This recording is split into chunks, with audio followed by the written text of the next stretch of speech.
Bismillahirrahmanirrahim. Assalamualaikum warahmatullahi wabarakatuh. Jumpa lagi dengan Bapak dalam pelajaran IPA. Pada pertemuan kali ini kita akan bahas tentang perpindahan kalor. Adapun materi pembelajarannya itu ada 3. Materi 1, materi 2, materi 3. Mari kita bahas satu persatu. Materi pertama tentang konduksi, materi kedua tentang konveksi, materi ketiga tentang radiasi. Materi pertama, konduksi.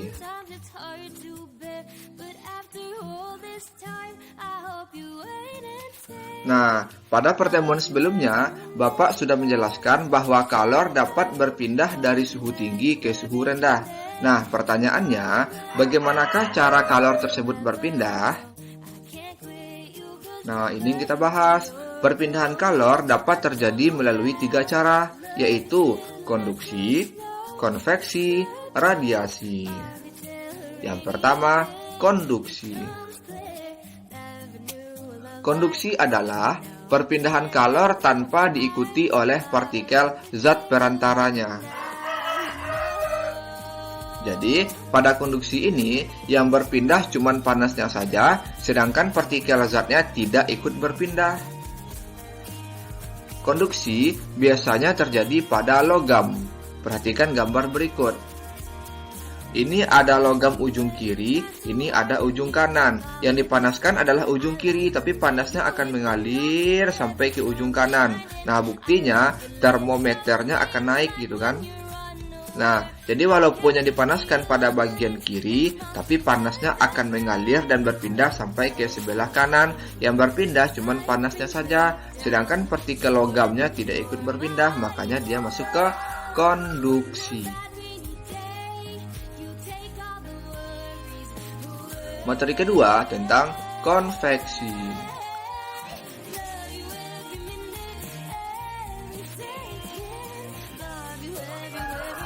Konveksi adalah perpindahan kalor yang diikuti oleh partikel zat perantaranya. Nah, tampakkan perbedaan antara konveksi dan konduksi? Kalau konduksi tadi panasnya berpindah, partikel zatnya tidak berpindah. Kalau konveksi panasnya berpindah, partikel zatnya juga ikut berpindah. Itu konveksi ya. Kemudian, konveksi biasanya terjadi pada zat cair dan gas. Perhatikan gambar berikut. Nah, ini ada gambar air yang dipanaskan. Nah, kalau air dipanaskan, maka panasnya ini akan berpindah. Kalau misalkan di atas air, diletakkan kertas, tapi kertasnya tidak menyentuh air ya, kertasnya itu di atas permukaan air. Maka nanti panasnya ini akan berpindah ke kertas tersebut. Kemudian kertasnya juga ikut basah karena pengaruh uap air ini ya. Berarti kalau misalkan ada kertas di atasnya dan airnya panas, maka terjadi aliran panas dari air ke kertas. Panasnya berpindah, partikel airnya juga berpindah. Berarti dia masuk ke konveksi.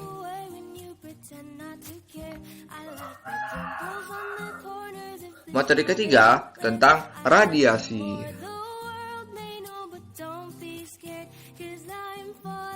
Radiasi adalah perpindahan kalor berupa pancaran gelombang elektromagnetik. Kemudian radiasi biasanya terjadi pada cahaya. Nah, perhatikan gambar api unggun berikut. Ini ada gambar api unggun, otomatis di sekitar api unggun ini akan menghasilkan cahaya, dan cahaya itu merupakan gelombang elektromagnetik. Nah, kemudian di samping api unggun itu ada segerombolan serangga. Maka segerombolan serangga ini akan merasakan panas yang berasal dari api Karena api ini tadi cahaya, maka cahaya dari api ini atau panas dari api ini akan dirasakan oleh serangga. Perpindahan panasnya terjadi secara radiasi. Nah, contoh lainnya itu adalah cahaya matahari. Jadi kalau misalkan Ananda kepanasan karena cahaya matahari, berarti cahaya matahari itu panasnya berpindah ke tubuh Ananda atau ke kulit Ananda. Perpindahan panas itu terjadi secara radiasi karena cahaya matahari. Nah, perhatikan contoh soal berikut. Sebuah panci berisi air dipanaskan menggunakan api unggun, seperti gambar berikut. Nah, di sini ada gambar api unggun, ada gambar panci berisi air, ada gagang pancinya, kemudian gagang pancinya dipegang oleh tangan manusia. Pertanyaannya, berdasarkan gambar tersebut, tentukanlah mana proses perpindahan kalor secara konduksi, konveksi, dan radiasi. Nah, pertama, konduksi. Konduksi itu terjadi pada gagang panci. Karena gagang pancinya terbuat dari logam, maka gagang pancinya ini yang berpindah hanya panasnya saja, sedangkan partikelnya enggak. Bukti panasnya berpindah, nanti pancinya ini akan terasa panas dipegang oleh tangan manusia ini. Berarti konduksi prosesnya, panas berpindah, partikel zat tidak berpindah. Konveksi terjadi pada airnya. Nah, sama penjelasannya dengan seperti tadi.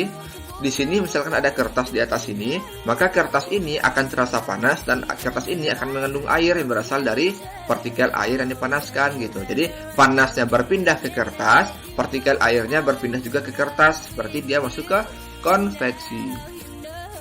Kemudian radiasi itu adalah cahaya api. Api ini menghasilkan cahaya, cahaya itu gelombang elektromagnetik, berarti panas api ini berpindah secara radiasi. Itulah perbedaan antara konveksi, konduksi, radiasi. Semoga Ananda dapat memahaminya dengan mudah. Nah, sekian dulu proses belajar kita pada pertemuan kali ini. Semoga dapat dipahami dengan mudah. Terima kasih atas segala perhatian. Mohon maaf atas segala kekurangan. Assalamualaikum warahmatullahi wabarakatuh. Tetap jaga kesehatan dengan cara sering mandi, sering cuci tangan dengan sabun, pakai masker apabila keluar rumah. Semoga pandemi ini cepat berlalu dan kita dapat belajar tatap muka.